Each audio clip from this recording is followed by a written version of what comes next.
بسم اللہ الرحمن الرحیم۔ السلام علیکم میڈیا، آپ سبھی سے التجا ہے کہ ایک مرتبہ درود ابراہیمی پڑھ لیجیے گا۔ بسم اللہ الرحمن الرحیم۔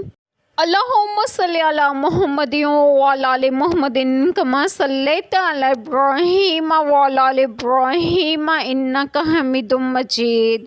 اللہم بارک علی محمد وعلی آل محمد کما بارکت علی ابراہیم وعلی آل ابراہیم انک حمید مجید۔ بسم اللہ الرحمن الرحیم۔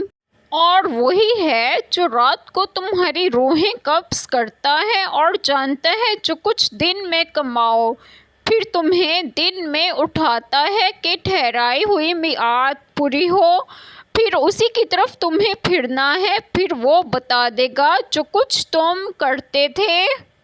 بسم اللہ الرحمن الرحیم۔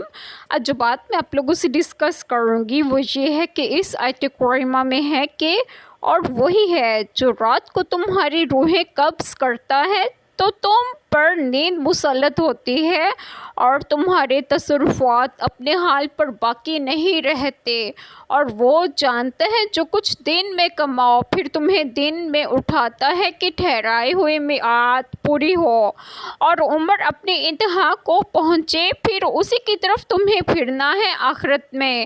اس آیت کریمہ میں مرنے کے بعد زندہ ہونے پر دلیل ذکر فرمائی گئی ہے۔ جس طرح روزمرہ سونے کے وقت ایک طرح کی موت تم پر وارد کی جاتی ہے جس سے تمہارے حواس معطل ہو جاتے ہیں اور چلنا پھرنا پکڑنا اور بیداری کے افعال سب معطل ہوتے ہیں، اس کے بعد پھر بیداری کے وقت اللہ تعالیٰ تمام قوی طاقتوں کو ان کے تصرفات عطا فرماتا ہے۔ یہ دلیل بیان ہے اس بات کی کہ وہ زندگانی کے تصرفات بعد موت عطا کرنے پر اسی طرح قادر ہے، پھر وہ تمہیں بتا دے گا جو کچھ تم کیا کرتے تھے۔ آپ مزید دیکھیں سورۃ زمر آیت کریمہ 12۔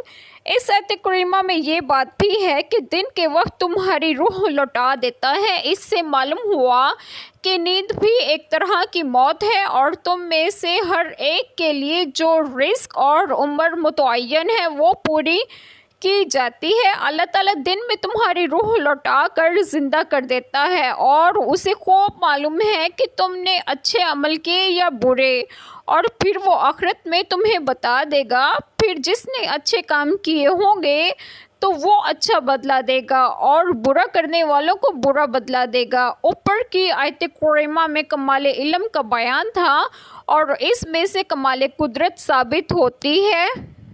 ایک چھوٹی سی دعا جو میں ضرور کروں گی کہ اللہ تعالیٰ ہم سب کے تمام گناہوں کو معاف فرمائے اور ہمیں صراط مستقیم کی راہ پر گامزن کرے، اور آپ سب کی تمام جائز دعائیں قبول فرمائے، اور جو لوگ بے اولاد ہیں انہیں ایک اور صالحین اولاد عطا فرمائے، اور جو لوگ بیمار ہیں انہیں بھی صحت و تندرستگی عطا فرمائے، اور آپ سب کو آپ کے گھروں میں خوش و خرم رکھیں اور صحت و تندرستگی بھی دیں۔ آمین۔ جزاک اللہ خیر۔